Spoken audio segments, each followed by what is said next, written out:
Aê, Shalom, Deus te abençoe. Estamos iniciando hoje o vídeo para falarmos de 1 Samuel, capítulo 30. Que o Senhor abençoe sua vida, que o Senhor abençoe seu dia, sua família. Está pronto para a leitura de hoje?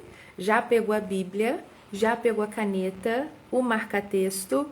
Tá tudo pronto aí? Só estava aguardando o vídeo? Então bora lá, vamos orar? Deus, obrigada por tudo que o Senhor sempre faz. Sempre podemos agradecer, Pai, porque o que o Senhor tem nos dado, livramentos que temos tido que não podemos nem dar conta, a saúde que o Senhor renova sobre nós, o ar que respiramos, a graça de acordarmos mais um dia. Obrigada, Deus, obrigada por tudo que o Senhor já fez. Obrigada pela oferta viva em nosso lugar. Obrigada pelo perdão. Obrigada pela salvação.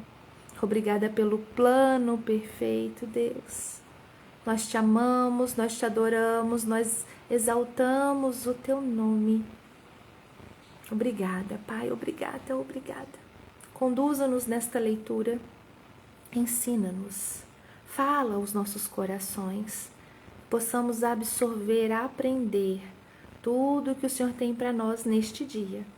É a nossa oração, Pai, mais sincera, em nome de Jesus. Amém e amém. Glória a Deus. Então vamos lá. 1 Samuel, capítulo 30. Diz assim para nós: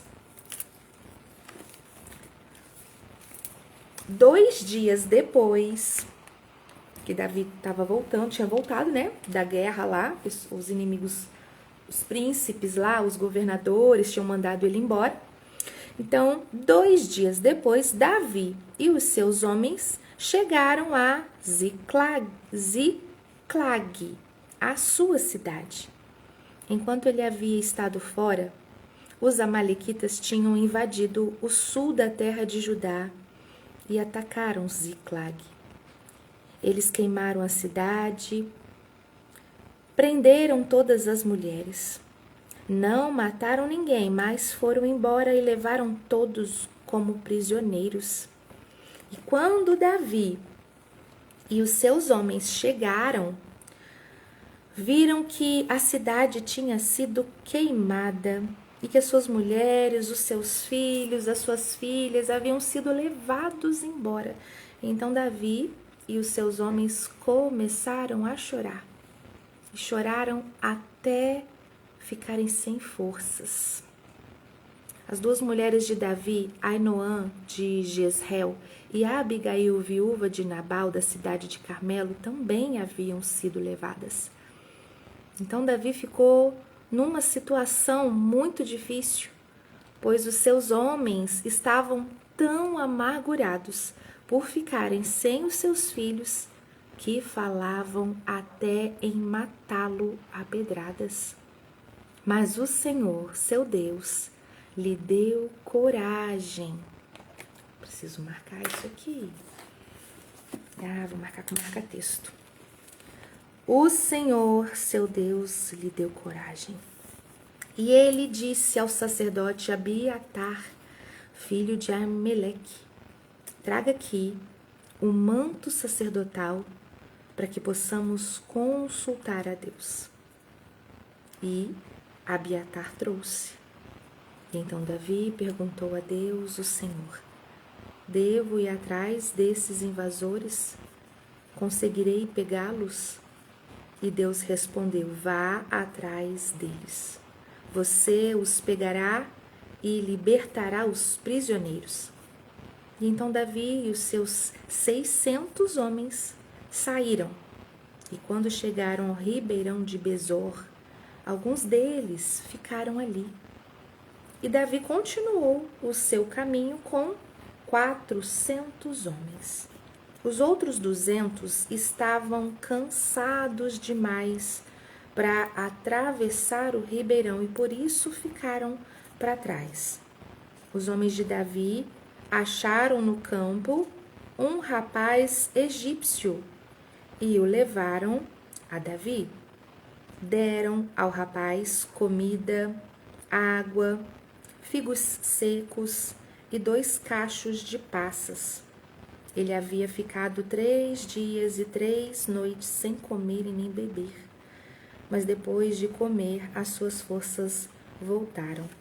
Então Davi perguntou: quem é o seu dono? E de onde você é? Eu sou egípcio, sou escravo de um amalequita, respondeu ele. Olha aí. O meu dono me deixou aqui há 3 dias porque eu fiquei doente. Nós invadimos a terra dos Queretitas, a região sul de Judá e o território do grupo de famílias de Calebe. E também queimamos a cidade de Ziclac. O carinha falando com uma pessoa que estava chateada e triste por conta deles. E aí Davi lhe perguntou: você pode me levar até onde os amalequitas estão? Sim, claro. Se o Senhor prometer em nome de Deus que não vai me matar, nem me entregar ao meu dono. E então ele levou Davi. Os amalequitas estavam espalhados por toda a região. Estavam comendo, bebendo, festejando. Tudo isso por causa da grande quantidade de coisas que haviam tomado na terra dos filisteus e também na terra de Judá. Versículo 17. Aí no dia seguinte, ao amanhecer, Davi os atacou e lutou até o anoitecer, gente. Do amanhecer ao anoitecer, em guerra. E nenhum deles escapou, a não ser 400 rapazes que montaram camelos e fugiram. Davi salvou todos os que tinham sido levados como prisioneiros, aleluia, incluindo as suas 2 mulheres, e trouxe de volta tudo o que os amalequitas haviam tomado. Não ficou faltando nada. Eu vou marcar isso aqui. Salvou tudo. Opa, estraga não minha Bíblia. Salvou tudo que tinham sido levado como prisioneiros. Não ficou faltando nada. Davi levou de volta todos os filhos. Ai, que susto, se tivesse desligado. Todas as filhas dos seus homens, todas as coisas, grandes e pequenas. Todas as coisas, grandes e pequenas. Olha, gente, que interessante Deus deixar registrado para nós esses detalhes. Que minucioso a gente saber disso, gente. Deus tem tudo intenção. Para que nós precisamos saber disso? Saber que Ele cuida nos detalhes. Sabe quando falam que Ele vai restaurar? Quando o inimigo te tomar algo, o Senhor restaura 7 vezes mais. Ele restaura aquilo. Não, você não vai ter perda, você não vai ter prejuízo. O inimigo roubou, o inimigo tomou.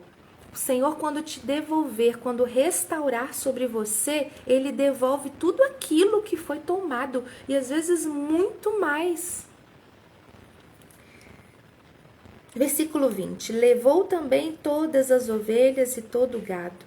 E então os homens de Davi levaram a ele os seus animais e disseram: estes animais são seus. Aí Davi voltou para o lugar onde estavam os 200 homens que não tinham ido com ele e haviam ficado atrás, no ribeirão de Besor, por estarem muito cansados. E eles saíram ao encontro de Davi e dos seus homens. E aí Davi chegou perto deles e os cumprimentou. Mas alguns homens ordinários e de mau caráter que tinham ido com Davi disseram: eita, eles não foram conosco Por isso não lhes daremos nada do que trouxemos. Eles podem pegar as suas mulheres, os seus filhos e ir embora. Mas aí Davi respondeu, meus irmãos, vocês não podem fazer isso com o que o Senhor Deus nos deu. Ele nos salvou e nos deu a vitória sobre os inimigos. Ninguém pode concordar com o que vocês estão dizendo. Tudo deve ser repartido em partes iguais. Quem ficou atrás com a bagagem deve receber o mesmo que aqueles que lutaram na batalha. E Davi fez desta ordem uma lei. E até hoje ela é seguida em Israel. E quando Davi voltou para Ziclag, pegou parte do que havia tomado dos seus inimigos e mandou para os seus amigos, os líderes de Judá, com esta mensagem: este é um presente para vocês, tirado das coisas que nós tomamos dos inimigos de Deus, o Senhor. Davi mandou ali presentes aos líderes das seguintes cidades: Betel, Ramá, que fica ao sul de Judá, Jatir, Aroer, Sifimote, Estemoa, Racal, Orma, Borazã, Atasse, Hebron e também as cidades das tribos dos Jeremelitas e dos Queneus, todos os lugares onde Davi e os seus homens haviam estado. Pai, obrigada por esta leitura, obrigada por esse aprendizado. Como que o Senhor nos ensina, como eu sou grata por isso. Fala aos nossos corações o que o Senhor tem para nós neste capítulo. Em nome de Jesus. Amém. Ninguém pode concordar com o que vocês estão dizendo. Versículo 24. Achei interessante essa parte, hein? Tanto quem ficou atrás com a bagagem, quanto quem estava lá na frente lutando, deve receber em partes iguais. Todo mundo estava fazendo alguma coisa e tudo era importante, né? Vocês não podem fazer isso com o que o Senhor Deus nos deu. Que lição, hein? Virou lei. E isso... Cadê onde é que estava escrito? E esta ordem fez desta ordem uma lei. E até hoje é seguida por Israel. E amanhã a gente vai encerrar 1 Samuel com o capítulo 31. Eu espero você. E para nós termos entendimento quanto à compreensão desse capítulo, vamos lá. Chegamos ao capítulo 30 de 1 Samuel. É o capítulo da crise que acontece a maior virada, que antecede a maior virada. É uma verdadeira aula de inteligência emocional, de resiliência e de liderança sob pressão extrema. E vamos lá. A gestão do pânico coletivo e a capacidade de fortalecer-se no Senhor. Do versículo 1 ao 6, quando Davi e os seus 600 homens chegam a Ziclac, após 3 dias de viagem, encontram a cidade queimada até o chão. Suas mulheres, filhos, filhas foram levados cativos pelos amalequitas. O choque é tão brutal que Davi e o povo choraram até não terem mais forças para chorar. Mas o pior acontece no versículo 6. Essa pressão externa vira uma ameaça. Os homens amargurados pela perda dos filhos estavam falando em apedrejar Davi. E aí Davi ficou em uma situação, mas a Bíblia diz uma frase revolucionária. Porém, Davi se confortou. Ou então, Davi se fortaleceu no Senhor, seu Deus. Observamos aqui, então, que quando tudo desmorona, a tendência natural do homem, a tendência natural do ser humano é o linchamento de culpas. Procurar um bode expiatório, como os homens querendo apedrejar Davi. E Davi estava sofrendo a mesma dor que eles, as suas mulheres também tinham sido levadas. Mas ele não podia se dar o luxo de desabar emocionalmente no mesmo nível, porque ele ali era o líder. Ele não rebateu a agressão com violência. Ele fez uma pausa estratégica internamente ali para buscar refúgio na fonte inesgotável de energia que é o Senhor nosso Deus. Então nós entendemos que a liderança espiritual começa na capacidade de realinhar a própria frequência antes de tentar consertar o caos externo. Davi consultou o sacerdote Abiatar com o éfode, a capa, né? O manto sacerdotal, perguntando-lhe: posso perseguir a tropa? Vou alcançá-los?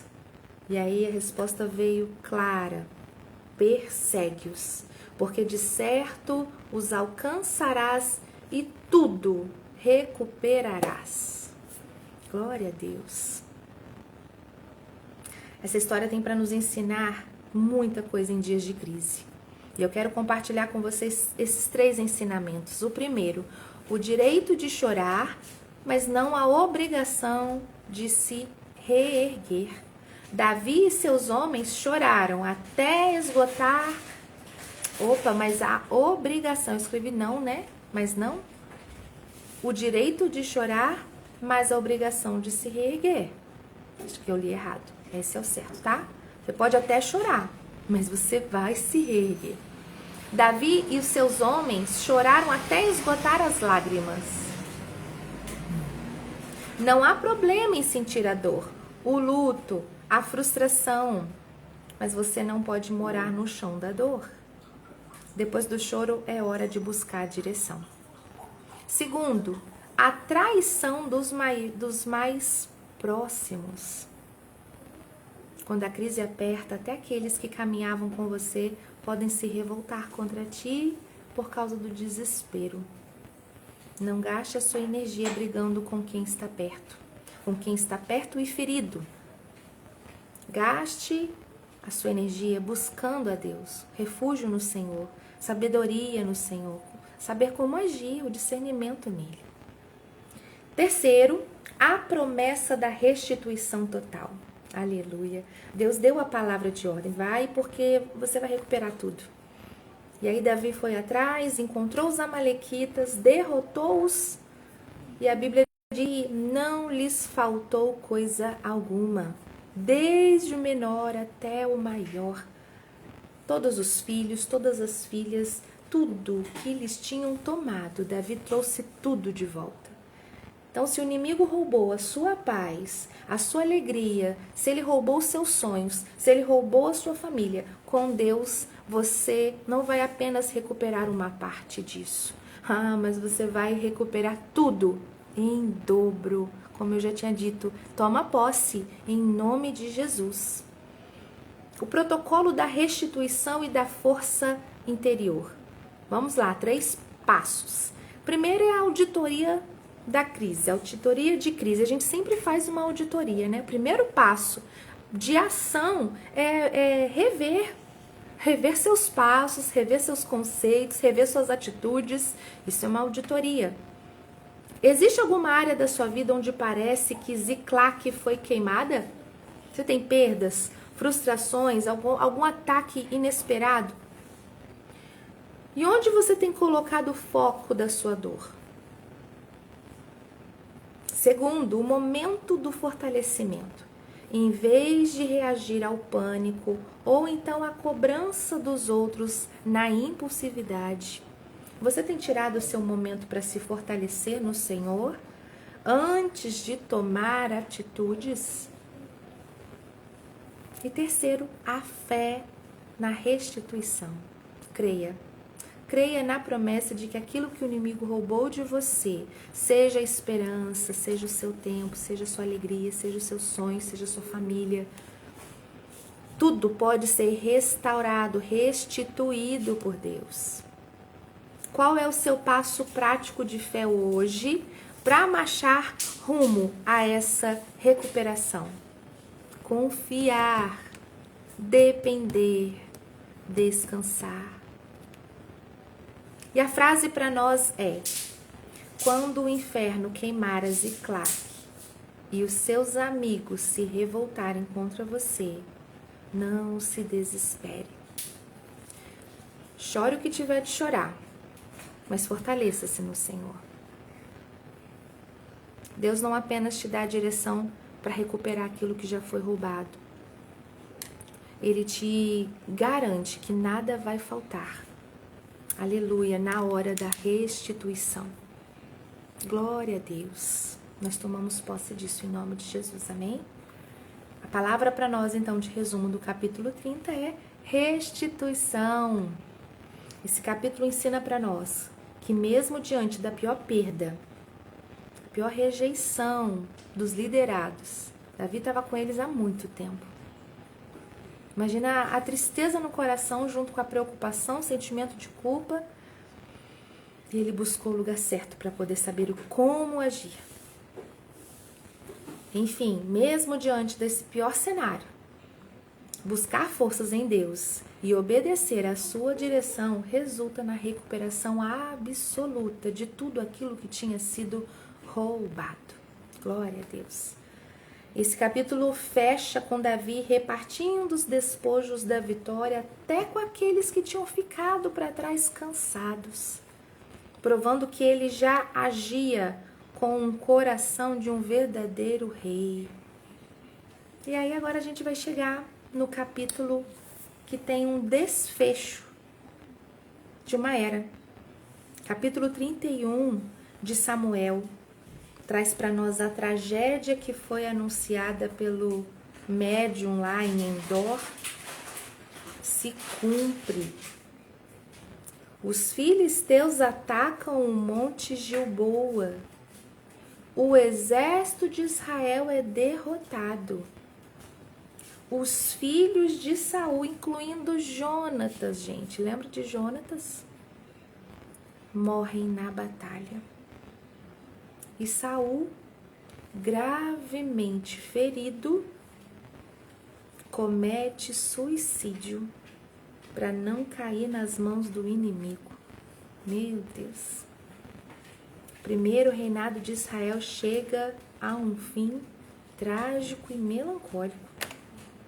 E aí amanhã nós vamos ver todo o desfecho doloroso de Saul, dessa situação aí, e o início da transição, então, para o reinado de Davi, nesse capítulo 31.